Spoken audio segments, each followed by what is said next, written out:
जय हिंद। आज हम सभी लोग टेस्ट ऑफ डिविजिबिलिटी अर्थात विभाज्यता की जांच कैसे की जाती है इसके बारे में पढ़ेंगे। आप सभी जानते हैं प्रत्येक संख्या एक से पूर्णतः विभाजित होती है। तो जब प्रत्येक संख्या एक से पूर्णतः विभाजित होती है तो एक से विभाजन के जांच करने की कोई आवश्यकता नहीं होती है। इस प्रकार से अगले क्रम में कोई संख्या दो से पूर्णतः विभाजित है या नहीं, इस बात की जानकारी करने के लिए हम कोई भी संख्या दिया हुआ हो उसका अंतिम अंक अर्थात इकाई का अंक, कोई कितनी भी बड़ी संख्या क्यों ना हो उसके इकाई अंक को देखते हैं और इकाई अंक को देखने पर यह इकाई वाले स्थान पर 0, 2, 4, 6 या 8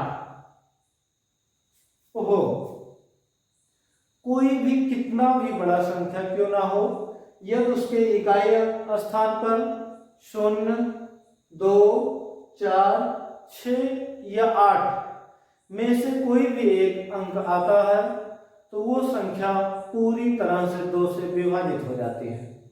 जैसे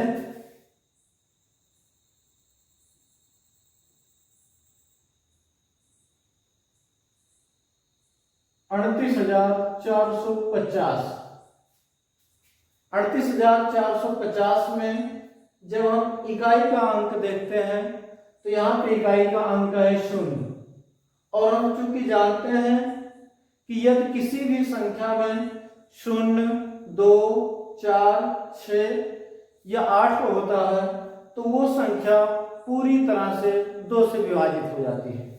और यहाँ 38,450 में जो इकाई का अंक है वो 0 है।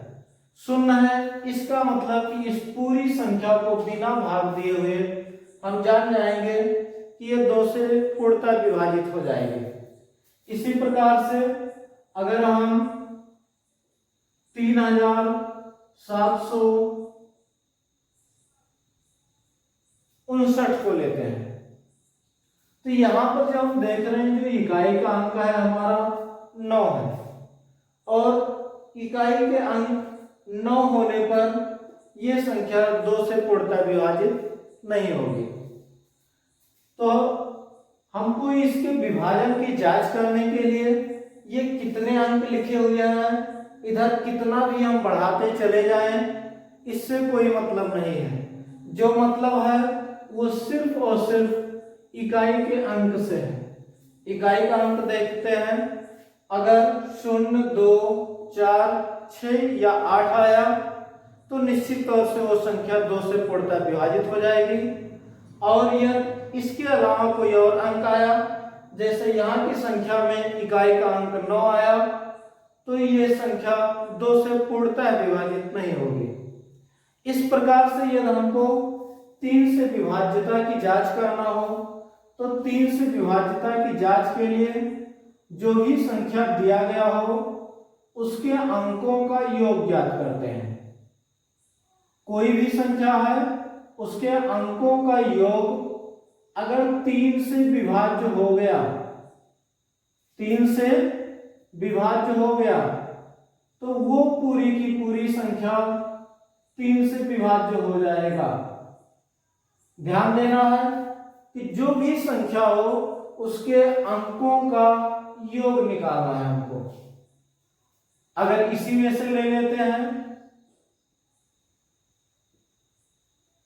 कि 38,450 क्या 3 से पूर्णतः विभाजित होगा या नहीं, तो जब इसके विभाज्यता की जांच करनी है तो हमको भाग नहीं करना है कि 3 से भाग करना है। भाग करने का मतलब फिर नहीं रहेगा कि जांच होना है। बिना भाग दिए हुए हमको ये चेक करना है कि ये 3 से भाग करने पर पूरी तरह से विभाजित होगा या नहीं। तो इसके लिए अंकों का योग करते हैं। क्या करते हैं? अंकों का योग। अंकों का योग करने पर हम देखते हैं 3 + 8 + 4 + 5 + 0। इसको जब हम जोड़ते हैं 3 + 8 11, 11 + 4 15, 15 + 5 20, 20 और 0 20। माना कि हमको ये भी नहीं पता है कि 20 3 से पूर्णतः विभाजित है या नहीं, तो अगर ये बात नहीं पता है तो इसके अंकों को भी हम आपस में जोड़ देते हैं। तो 2 और 0 अगर जोड़ेंगे तो 2 आएगा। अब तो हमको पता ही है कि 3 से विभाज्य होने के लिए कम से कम 3, 6 या 9 ऐसे संख्याएं होनी चाहिए, जबकि यहाँ पर इसका योग करने पर 2 आता है। 2 आया तो 2 हम जानते हैं कि 3 से पूर्णतः विभाज्य नहीं है, इसलिए ये संख्या 3 से विभाज्य नहीं होगा। अगले क्रम में जब हम 4 से विभाज्यता की जांच करते हैं तो 4 से विभाज्यता की जांच करने के लिए अंतिम के 2 अंक देखते हैं। कोई भी संख्या है, अंतिम के 2 अंक देखते हैं। अंतिम का 2 अंक अर्थात इकाई और दहाई। अगर अंतिम के 2 अंक पूर्णतः विभाजित हो जाते हैं 4 से, अंतिम के 2 अंक 4 से विभाजित हो जाए तो वो संख्या पूरी तरह से 4 से विभाजित हो जाएगा।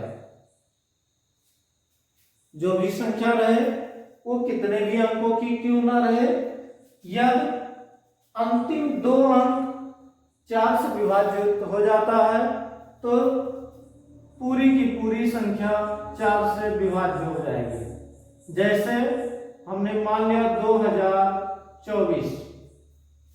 अब 2024 के अंतिम 2 अंक क्या है? 24 है। ये जो अंतिम 2 अंक 24 है, हम सभी को पता है 24 4 के पहाड़ा में आता है, यह 4 से पूरी तरह विभाजित हो जाता है। तो जब ये संख्या 24 4 से पूरी तरह विभाजित हो जाता है तो फिर ये जो 2024 लिखा है या इससे पहले भी कितना भी अंक बढ़ा दिया जाए, कितनी भी बड़ी संख्या क्यों न लिख दिया जाए, वो पूरी की पूरी संख्या 4 से पूर्णतः विभाज्य हो जाएगी।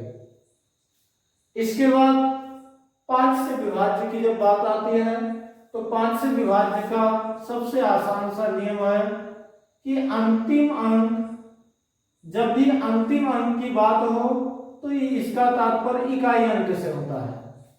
तो इसका अंतिम अंक या इकाई का अंक 0 हो या फिर 5 हो। यदि कोई भी संख्या है उसके इकाई का अंक 0 या 5 है तो वो संख्या 5 से पूर्णतः विभाज्य होगा, अन्यथा नहीं होगा। जैसे एक बड़ी सी संख्या लिखते हैं 8 4 3 7 6 4 3 9 5। इतनी बड़ी संख्या लिखी हुई है, इसके विभाज्यता की जांच करना है कि क्या यह संख्या 5 से पूरी तरह से विभाजित होगी या नहीं।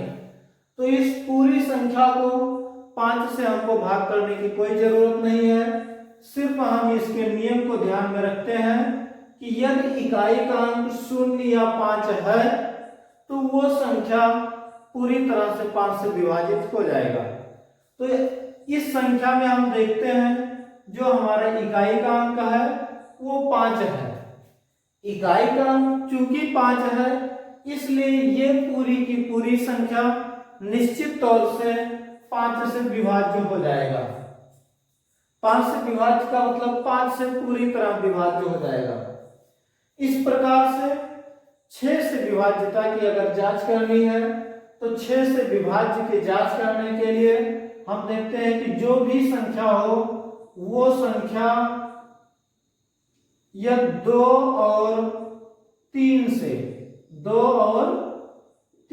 विभाज्य होता है।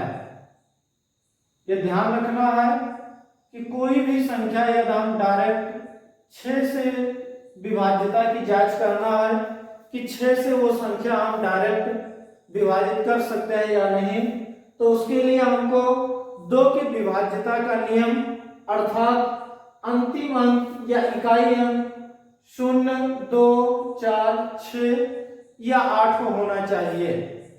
अगर इकाई के अंक पर इनमें से कोई एक अंक है तो वो 2 से विभाज्य होगा, और 2 से विभाज्य होने के बाद फिर हम 3 से विभाज्यता की जांच करेंगे अर्थात उसके अंकों का योग करेंगे, और अंकों का योग करने पर यदि वो योग 3 से पूर्णतः विभाजित हो गया तो 3 से हो जाएगा।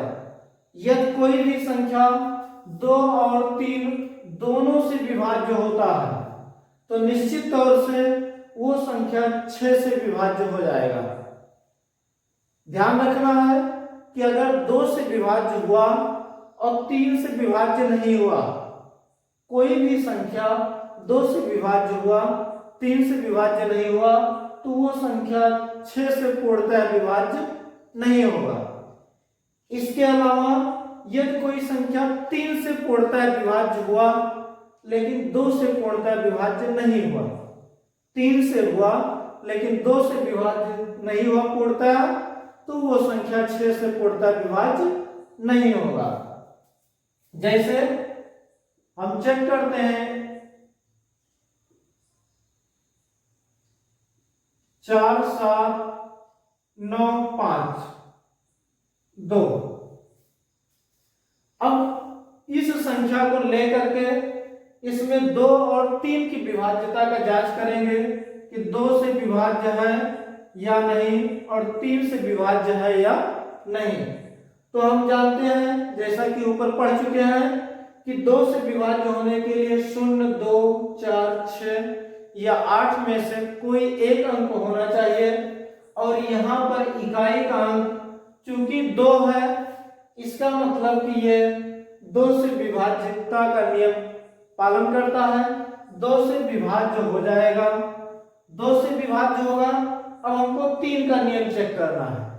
3 का नियम क्या है कि अंकों का योग 3 से विभाज्य हो। जब अंकों का योग 3 से विभाज्य हो तो ये संख्या 3 से विभाज्य हो पाएगा। अब यहां हम चेक करते हैं 4 + 7 11, 11 + 9 20, 20 + 5 25, 25 + 2 27, संख्या आया 27। ये भी मुझे नहीं पता कि 27 3 से पूर्णतः विभाजित है क्या नहीं, तो उसके लिए हम 27 के भी दोनों अंकों को आपस में जोड़ देते हैं। 27 अर्थात 2 और 7, 2 + 7 करने पर 9 आता है, और 9 हम जानते हैं कि 3 से पूर्णतः विभाजित है। इस प्रकार से ये जो संख्या दिया गया है ये 2 से भी विभाजित हुआ और 3 से भी विभाजित हुआ। जब 2 और 3 दोनों से पूर्णतः विभाजित हुआ तो निश्चित तौर से ये जो दिया गया संख्या है ये 6 से भी पूर्णतः विभाजित होगा। अगला क्रम आता है 7 से विभाज्य। 7 से विभाज्यता के लिए हमको बहुत विशेष ध्यान देना होता है। इसके लिए हम क्या करते हैं, जो भी अंतिम अंक रहता है अंतिम अंक का दुगुना करते हैं।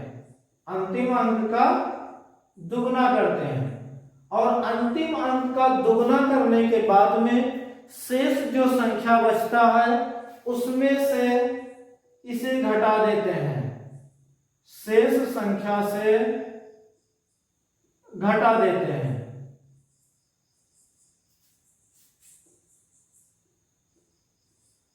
और घटाने के बाद में जो आंसर मिलता है यदि वो संख्या 0 हुआ या 7 से विभाज्य का कोई संख्या हुआ तब तो वो संख्या 7 से पूर्णतः विभाज्य होगा, अन्यथा नहीं।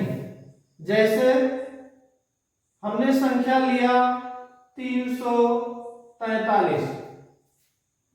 343 में इकाई का अंक है 3, और जब भी हम अंतिम अंक या इकाई के अंक का दुगना करते हैं तो 3 का दूना होगा 6, और इस 6 को बची हुई संख्याएं जो हैं 34, 34 माइनस 6, शेष संख्या से इस 6 को घटा देते हैं।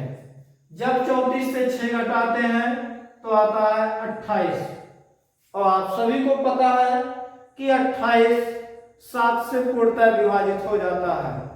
तो जब ये 7 से विभाजित हो जाता है तो इसका मतलब कि जो संख्या हमने लिया 343, ये 7 से पूर्णतः विभाजित हो जाएगा। यदि यहाँ घटाने पर 27 आ गया होता, 29 आ गया होता, 30 आ गया होता, या ऐसी कोई संख्या आ गई होती जो 7 से पूर्णतः विभाजित ना होती, तो वो संख्या 7 से पूर्णतः विभाज्य ना होता। इस क्रम में हम 8 की विभाज्यता की जांच को जब देखते हैं तो 8 की विभाज्यता का जो नियम है वो 4 के विभाज्यता से मिलता जुलता है। 4 का नियम है कि अंतिम के 2 अंक 4 से पूर्णतः विभाज्य हो। तो इस प्रकार से जो 8 की विभाज्यता का नियम है कि अंतिम के 3 अंक, विशेष ध्यान देना है कि 4 में अंतिम के 2 अंक और 8 में अंतिम के 3 अंक 8 से विभाज्य हो, 3 अंक 8 से विभाज्य हो। यदि अंतिम के 3 अंक अर्थात इकाई, दहाई, सैकड़ा, केवल इन तीनों को हम 8 से विभाज्य कर लेते हैं या पूर्णतः विभाजित हो जाता है, तो बाकी संख्याएं कितनी भी बड़ी क्यों ना हो वो निश्चित तौर से 8 से पूरी तरह से विभाजित हो जाएगी। जैसे 4, 3, 7, 6, 5, 2, 0। अब ये संख्या दिया हुआ है कि ये संख्या क्या 8 से पूरी तरह से विभाजित होगा या नहीं। तो इसके लिए हमको इस पूरी संख्या को नहीं देखना है, सिर्फ अंतिम से 1, 2, 3 इस तीनों अंक को देखना है। तीनों अंक को देखेंगे कि 520 है। अब आप सभी को पता होगा 520 को 8 से भाग करना, तो जब हम 8 से भाग करेंगे कि 520 8 से पूरी तरह विभाजित हो रहा है या नहीं, तो जानते हैं 8 6 48, और जब 52 से 48 घटाएंगे 4, एक अंक नीचे उतार लिए 0, 8 पंचे 40, शेषफल आ गया 0। शेषफल 0 आया, अर्थात कि इस दिए गए संख्या का अंतिम 3 अंक 8 से पूरी तरह विभाजित है। इस तरह से हम कह सकते हैं ये पूरी की पूरी संख्या 8 से पूर्णतः विभाज्य हो जाएगी। ऐसे ही 9 से विभाज्यता का नियम भी जिस तरह से 8 की विभाज्यता का नियम 4 से मिल रहा है, ऐसे ही 9 के विभाज्यता का नियम 3 से चलता है। 3 की विभाज्यता का नियम था कि अंकों का योग 3 से पूर्णतः विभाज्य हो। अगर अंकों का योग 3 से पूर्णतः विभाज्य हो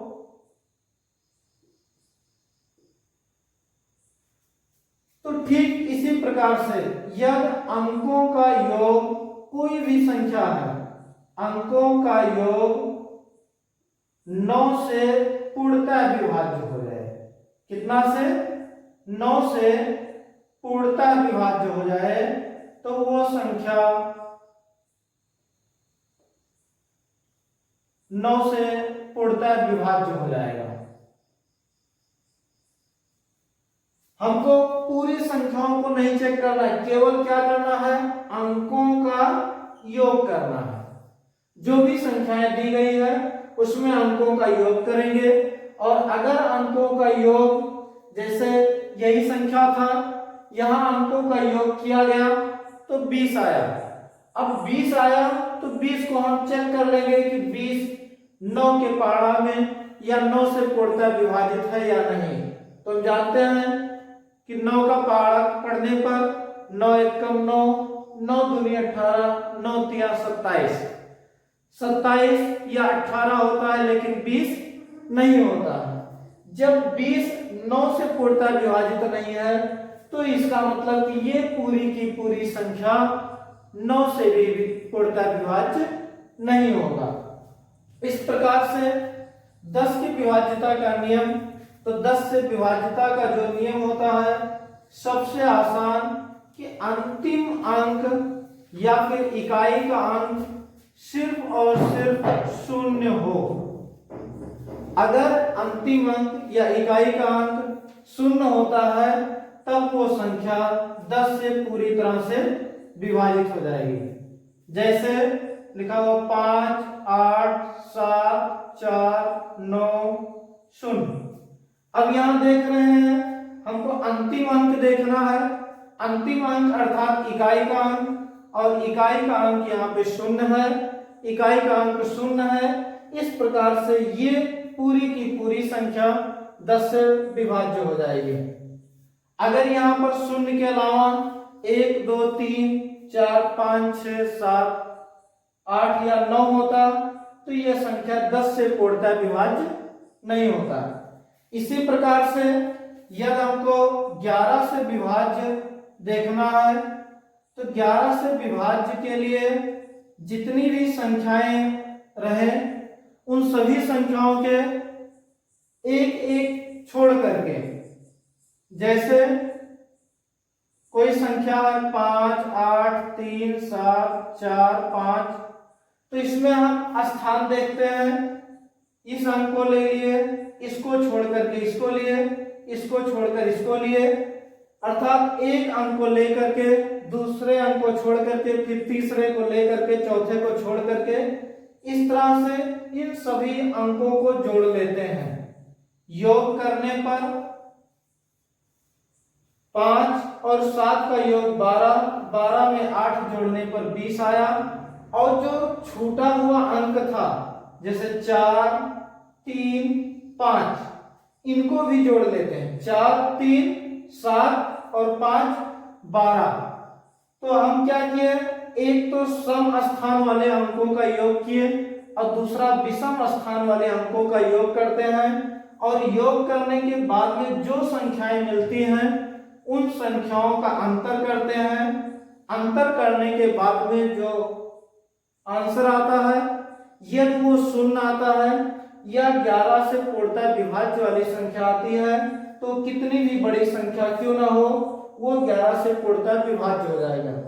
यहाँ इस स्थिति में 20 से 12 घटाने पर 8 आता है। कितना आता है? 8। 20 से 12 घटाने पर 8 आया तो हम जानते हैं कि 8 11 से पूर्णतः विभाज्य नहीं है। इस प्रकार से ये पूरी की पूरी संख्या 11 से पूर्णतः विभाज्य नहीं होगा। इस क्रम में यदि और आगे भी करना हो कि 12 से विभाज्यता की जांच करनी हो तो अब आप लोग सीख गए होंगे कि जिस प्रकार से 6 से विभाज्यता की जांच करनी थी तो उसके लिए हम 2 और 3 से पूर्णतः विभाज्य होना चाहिए। 2 और 3 अर्थात 2 तिया 6। अगर कोई संख्या 2 और 3 दोनों से विभाज्य हुआ तो वो 6 से पूरी तरह विभाज्य हो जाएगा। इसी प्रकार से अगर कोई भी संख्या 12 से विभाज्यता की जांच करना है तो हम जानते हैं 4 तिया 12, अर्थात अगर कोई संख्या 4 और 3 के विभाज्यता का नियम पालन करता है, 3 से पूरी तरह विभाज्य हो जाता है और 4 से पूरी तरह विभाज्य हो जाता है तो वो पूरी की पूरी संख्या 12 से विभाज्य हो जाएगा। इसी प्रकार से अगर 14 से विभाज्यता का नियम चेक करना हो तो उसके लिए हमको 2 सते 14 अर्थात 2 से विभाज्य होना चाहिए और 7 से पूर्णतः विभाज्य होना चाहिए। यदि 15 से विभाज्यता का करना हो तो हम क्या करेंगे, 5 तिया 15 अर्थात वो संख्या 3 से पूर्णतः विभाज्य हो और 5 से पूर्णतः विभाज्य हो। अगर 3 और 5 से पूर्णतः विभाज्य हो जाता है तब वो संख्या पूरी की पूरी 15 से विभाज्य हो जाएगा। अब हम उम्मीद करते हैं कि आप लोग विभाज्यता की जांच करना सीख गए होंगे। विभाज्यता की जांच करना जब सीख गए हैं तो इससे संबंधित आप लोगों के काम के लिए कुछ प्रश्न नीचे दिए गए हैं। निम्नलिखित संख्याओं के विभाज्यता की जांच कीजिए। यहाँ ये नहीं लिखा गया है कि किस संख्या से विभाज्यता की जांच करना है, तो जो भी A, B, C, D और E 5 सवाल दिए गए हैं। इस 5 के पांचों सवालों में आप लोग 2 से विभाज्यता की जांच करेंगे। जैसा कि आपको थोड़ा सा याद दिला दें कि 2 से विभाज्यता की जांच का नियम है कि इकाई का अंक 0, 2, 4, 6, 8 होना चाहिए। उसमें से अगर कोई एक अंक है तो 2 से विभाजित होगा। यहाँ हम देख रहे हैं कि इकाई का अंक 3 है, तो ये कितना बड़ा संख्या लिखा हुआ है, इससे डरने की कोई जरूरत नहीं। यहाँ इकाई का अंक 3 है, अर्थात यहाँ पर 0, 2, 4, 6 या 8 में से कोई नहीं है। इस प्रकार से ये पूरी की पूरी संख्या 2 से पूर्णतः विभाज्य नहीं है। इसी प्रकार से आप लोग 3 से विभाज्यता का नियम अर्थात सभी अंकों का योग करेंगे। योग करने के बाद में यदि संख्या बड़ा आता है जिसके विभाज्यता के बारे में मुझे जानकारी नहीं है, तो पुनः उसके भी अंकों का योग कर लेते हैं। तभी भी ना हो पाए तो फिर उसके भी अंकों का योग कर लेते हैं।